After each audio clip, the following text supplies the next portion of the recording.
제가 아까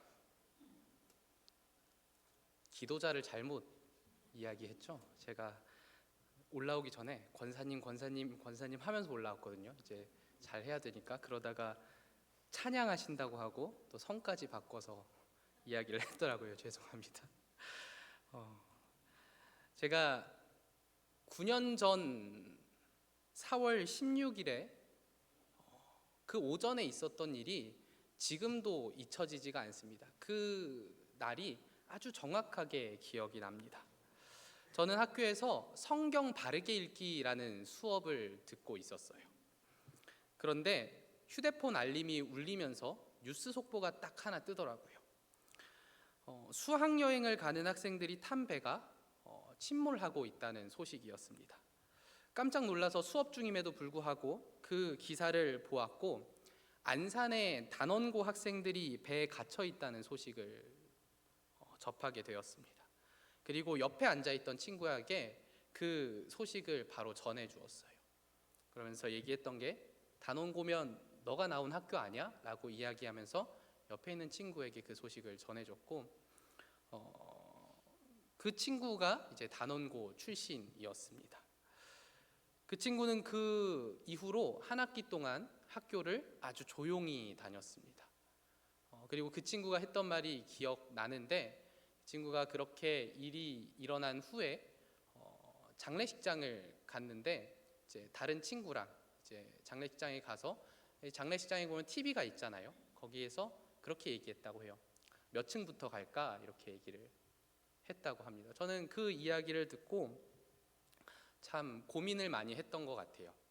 그 친구도 그렇고, 그 친구도 항상 저에게 그 당시에 말했던 고민이 하나님이 정말 살아계시냐라는 질문이었어요. 하나님은 정말 의로우시냐라는 질문을 했습니다.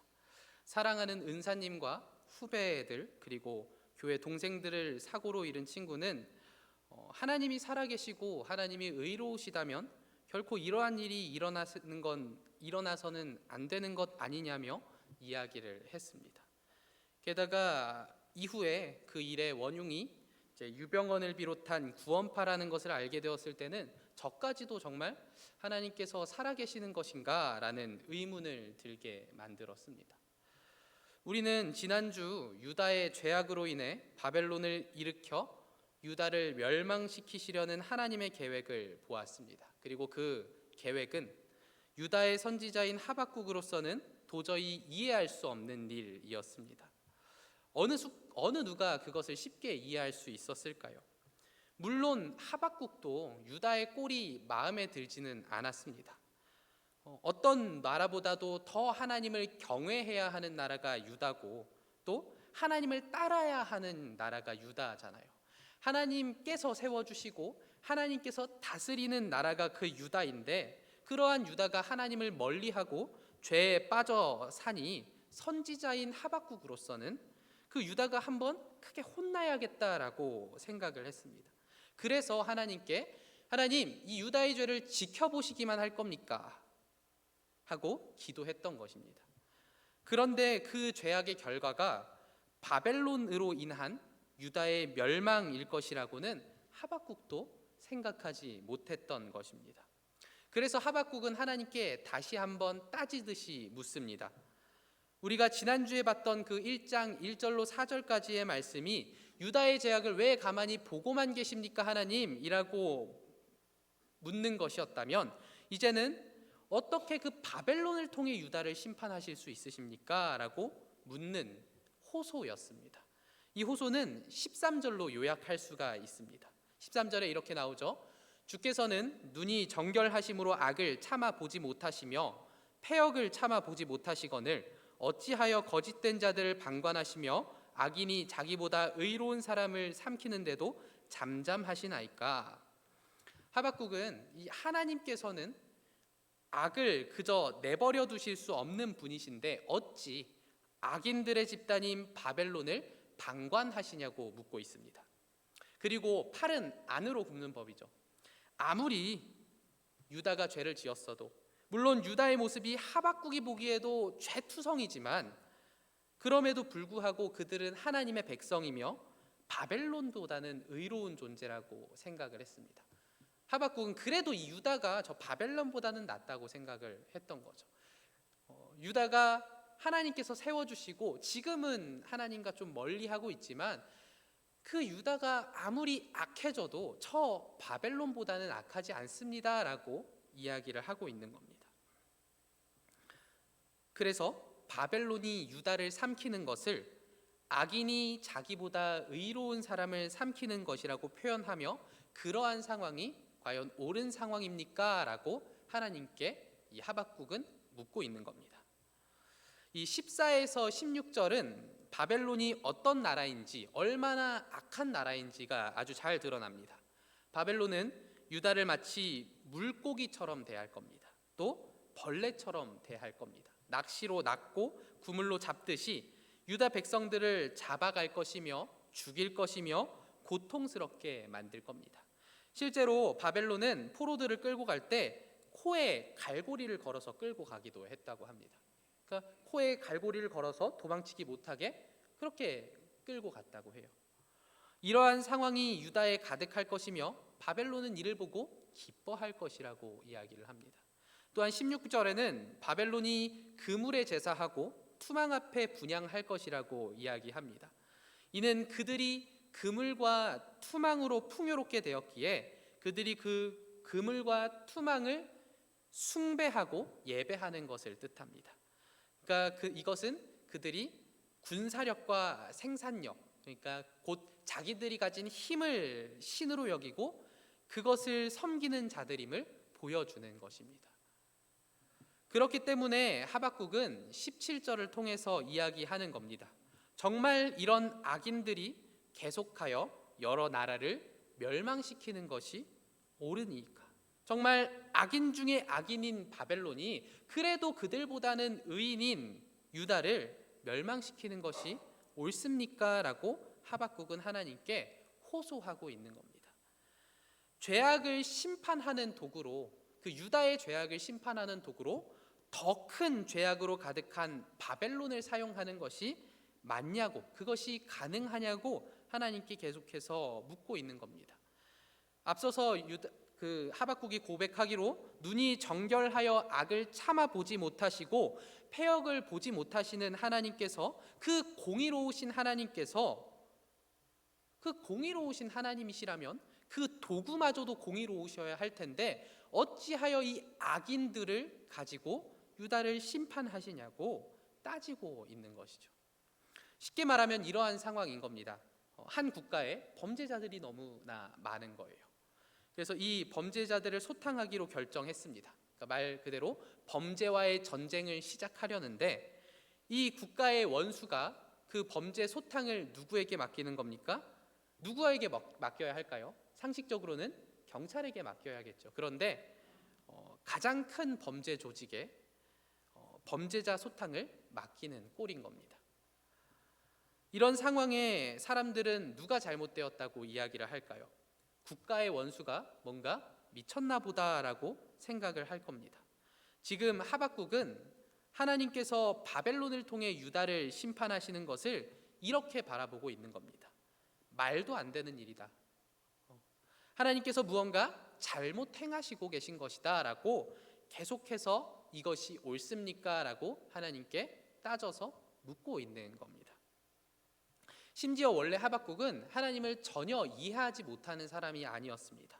그는 선지자였고 하나님의 뜻을 듣고 전하는 선지자였고 하나님께서 유다를 심판하셔야 된다고 먼저 외쳤던 사람입니다. 그래서 12절에 그는 이렇게 얘기를 하죠. 선지자가 이르되 여호와 나의 하나님 나의 거룩한 이시여 주께서는 만세 전부터 계시지 아니하시니까, 이렇게 하나님을 고백할 수 있는, 신앙 고백할 수 있는 사람이었는데 그 다음에 이렇게 이야기합니다. 우리가 사망에 이르지 아니하리이다. 여호와여 주께서 심판하기 위하여 그들을 두셨나이다. 반석이시여 주께서 경계하기 위하여 그들을 세우셨나이다. 하박국은 이 모든 것이 하나님의 심판임을 알고 있었습니다. 모르는 것은 결코 아니었어요. 여호와께서 그 주께서 심판하시기 위해 그들을 두셨나이다. 이 말은 하나님께서 바벨론을 일으키셔서 유다를 치는 것이 하나님의 심판임을 하박국이 알고 있다는 것을 뜻합니다. 하박국은 이렇게 고백까지 했는데도, 또 선지자로서 다 알고 있음에도 머리로는 그것이 알아지는데 그 마음으로는 이해가 되지 않았던 겁니다. 머리로는 이것이 심판임을 알겠는데, 하나님 그런데 어찌하여 그 바벨론으로 우리 유다를 심판하십니까? 라고 이 마음으로는 이해되지 않아서 그렇게 호소했던 것이죠. 어떻게 악을 심판하기 위해 더 큰 악을 방관하시는가? 정말 하나님이 하시는 일이 옳으신 것인가? 하박국은 하나님을 이해할 수가 없었던 겁니다. 우리의 삶에도 이렇게 하나님을 도저히 이해할 수 없는 것과 같은 순간이 생깁니다.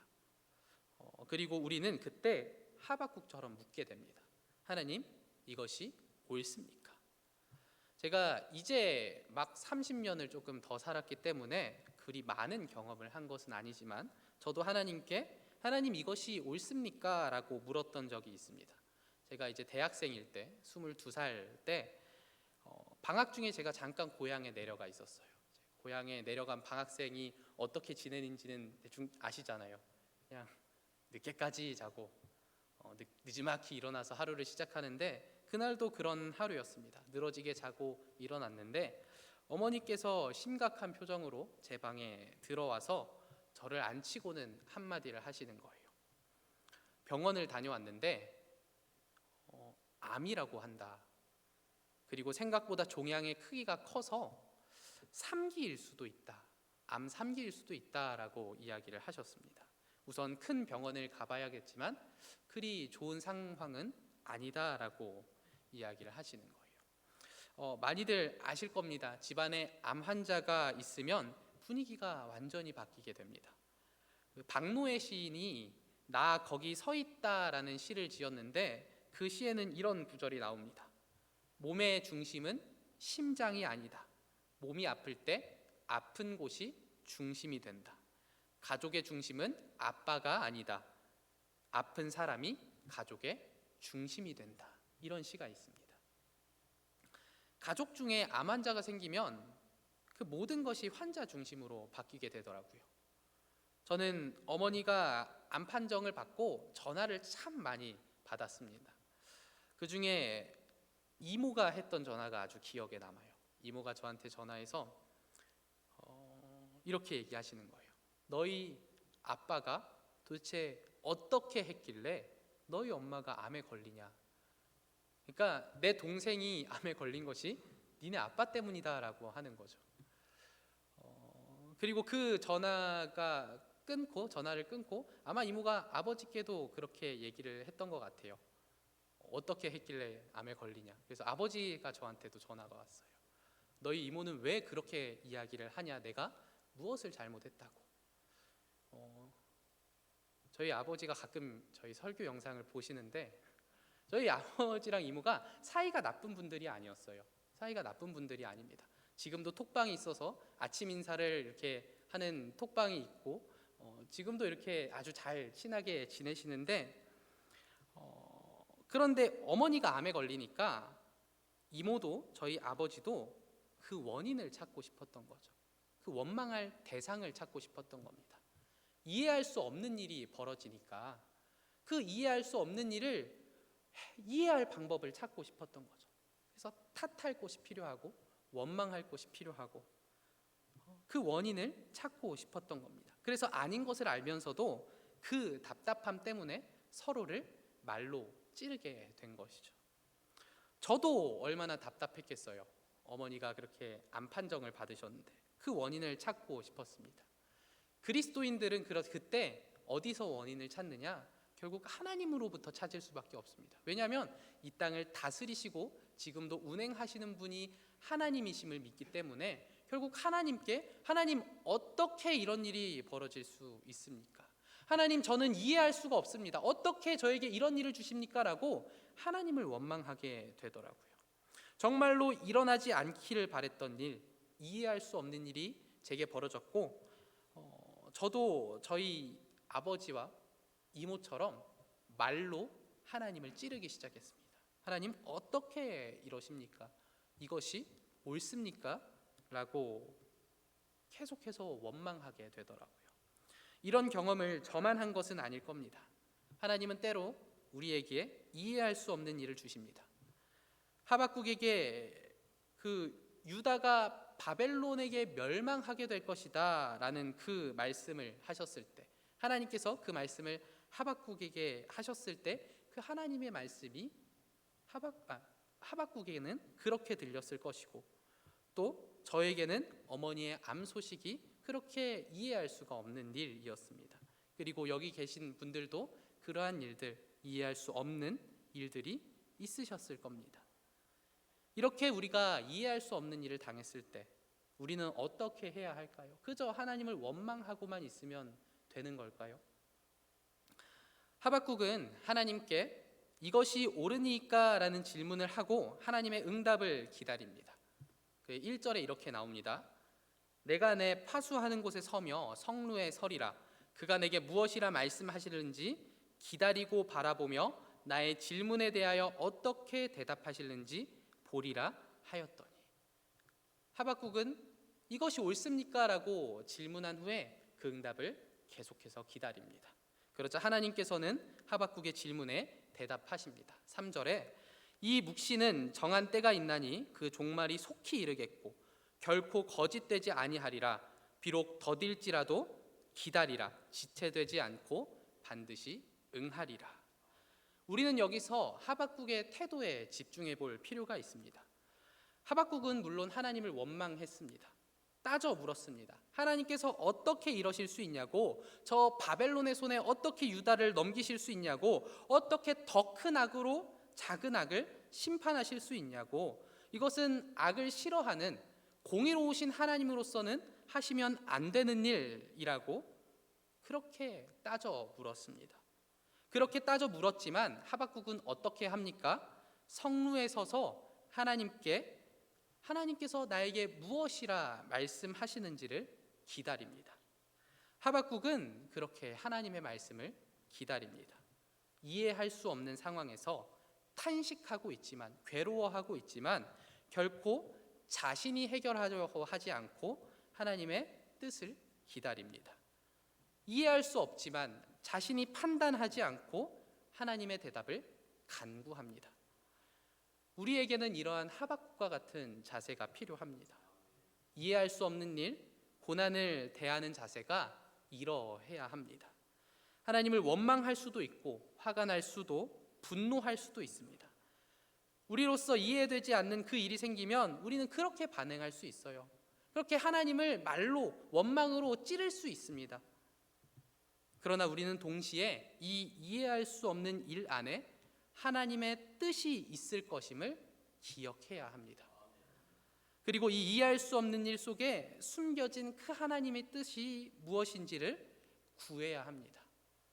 하박국이 서서 하나님의 뜻을 구했던 것처럼 우리도 하나님의 뜻을 구해야 하는 것이죠. 그런데 그게 결코 쉽지 않습니다. 그 원망하는 순간에 하나님의 뜻을 구하기가 쉽지가 않아요. 화가 잔뜩 나 있고 분노하는 그 상황에서 그 분노를 딱 끊어내고 멈추고 하나님의 뜻을 구하는 것이 잘 안 되잖아요. 제가 이제 설교 준비를 하면서 하박국 관련된 책을 여러 가지를 참고를 하는데, 그 중에 제가 중고로 구매한 책이 있어요. 중고로 구매한 책이 있어서 막 이거저거 적혀 있고 줄도 그어져 있는 책이 있는데, 거기에 이렇게 적혀 있더라고요. 지금 당신은 이해할 수 없는 상황에 놓여 있는가? 그렇다면 하나님의 말씀에 귀를 기울여야 한다. 그때 하나님의 역사를 체험하게 될 것이다 라고 적혀 있었어요. 그렇게 책 내용이 적혀 있고 그 옆에 빨간 글씨로 절대 불가능 이렇게 적혀 있더라고요. 쉬운 일이 아니라는 겁니다. 정말 어려운 일이라는 거예요. 나의 그 이해할 수 없는 일을 잘 두고 하나님의 뜻을 구한다는 것은 정말로 어려운 일입니다.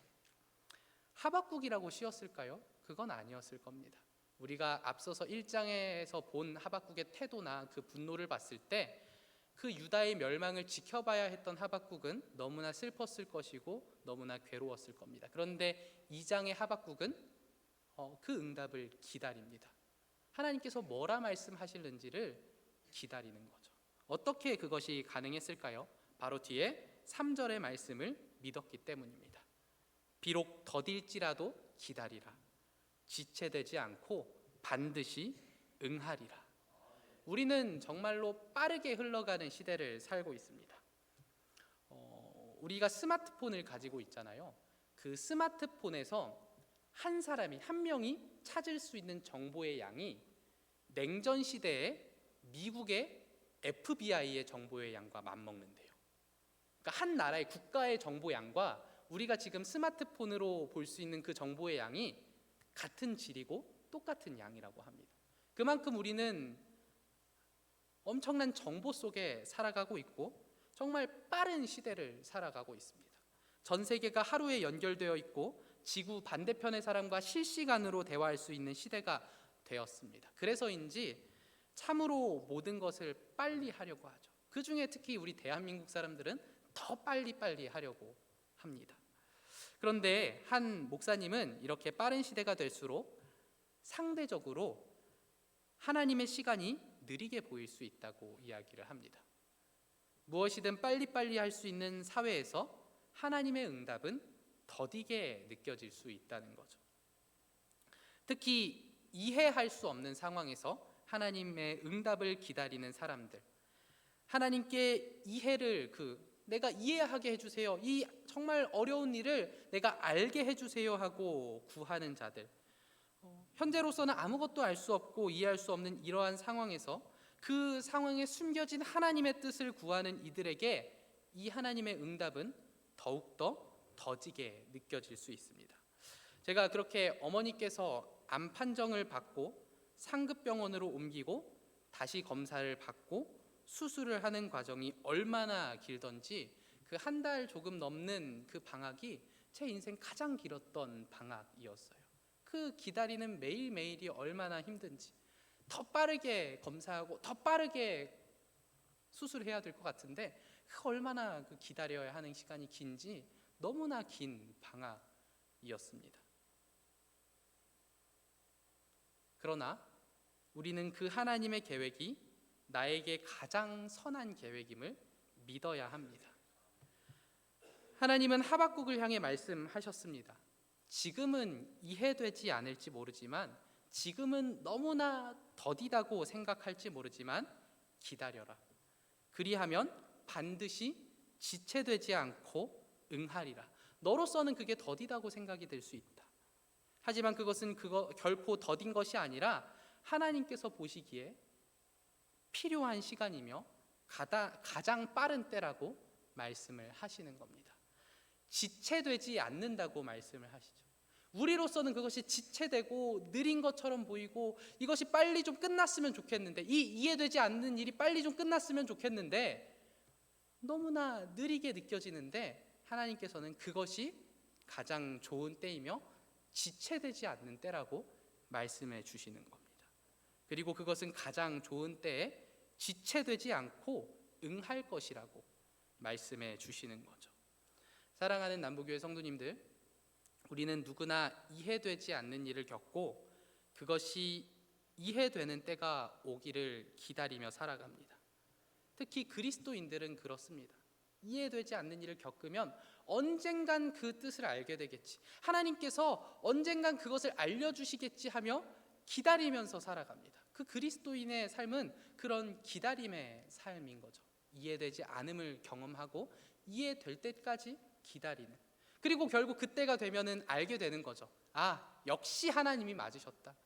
역시 하나님께서 가장 선한 길로 나를 인도하셨다라고 알게 되는데, 그렇게 알게 될 것을 알면서도 이 기다림이 어찌 그렇게 지루하고 더디게 흘러가는지, 우리의 삶은 그러한 기다림의 삶입니다.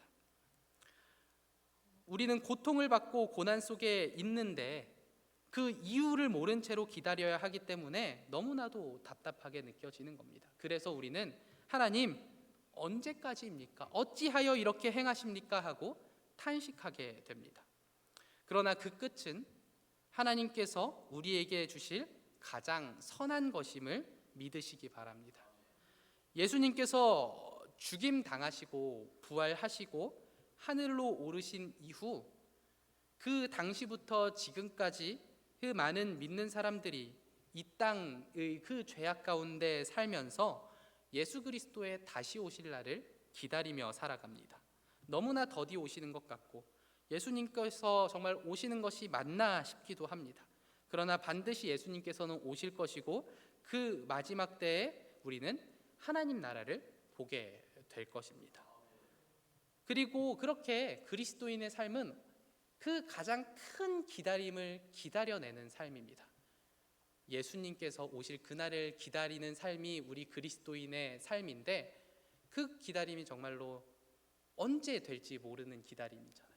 그래서인지 하나님께서는 우리 삶 속에 그것 말고도, 그 예수 그리스도를 기다린 기다림 말고도 작은 기다림들을 우리 인생 곳곳에 배치해 놓으시는 것 같아요.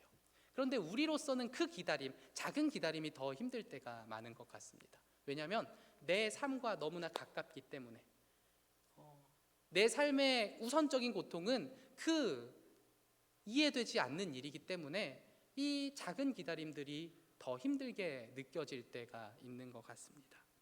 그러나 그 기다림들은, 작은 기다림들은 하나님 나라라는 궁극적인 기다림을 위한 작은 훈련들일 수도 있을 것 같아요. 이해되지 않는 일을 겪고 하나님께서 보시기에 그 필요한 시간을 겪는 것, 그리고 그 시간이 다 지난 후 하나님의 응답을 받고 모든 것이 이해되고 역시 하나님의 옳았다, 역시 하나님의 선한 계획이었다라고 고백하게 되는 것, 그것이 우리 삶 속에 계속될 겁니다. 그 작은 기다림들이 계속될 겁니다. 그때 우리 성도님들께서는 그 기다림을 잘 기다리시는 분들이 되셨으면 좋겠습니다. 반드시 선하게 이루어질 것을 믿고, 우리가 반드시 예수 그리스도가 오실 것을 믿고 살아가는 것처럼 우리 삶 속에서 그 큰 기다림을 우리가 잘 기다리면서 살아가고 있는데, 그 작은 기다림도 반드시 내 삶 속에서 선하게 하나님의 계획이 이루어질 것을 믿으시면서 그 작은 기다림들을 잘 기다리시는, 그 이해되지 않는 상황과 기다림 속에서도 이것이 반드시 성취될 하나님의 계획, 반드시 응답하시는 하나님의 계획이심을 믿고 하나님의 응답을 기다리시는 우리 성도님들이 되시기를 바라겠습니다. 하박국은 그것을 기다렸고 결국 마지막에 믿음의 고백을 하게 됩니다. 그러니 우리 성도님들도 그렇게 기다리시고 믿음을 고백하시는 성도님들이 되시기를 바라겠습니다. 기도합니다. 하나님 감사합니다. 우리들 이 하박국의 말씀을 통하여서 우리가 기다려야 됨을 보았습니다. 우리로서는 이해되지 않는 일이 너무나 많지만 그 마지막 때에 하나님께서 지체되지 않고 응답하실 그때 우리가 가장 선한 하나님의 계획이었음을 알게 될 테니, 주님, 우리가 그 이해되지 않는 일일지라도 주님의 뜻을 기다리며 또 인내하며 마지막 때까지 정말 그 하나님의 선하신 계획을 참고 기다리는 우리가 되게 하여 주시옵소서. 하나님, 우리로서는 알 수 없지만 하나님께서 아시며 하나님께서 가장 선한 길로 인도하실 줄 믿사오니 우리가 기다리며 주님의 뜻을 구하게 하여 주시옵소서. 언제나 함께 해주시는 예수님 이름으로 기도합니다.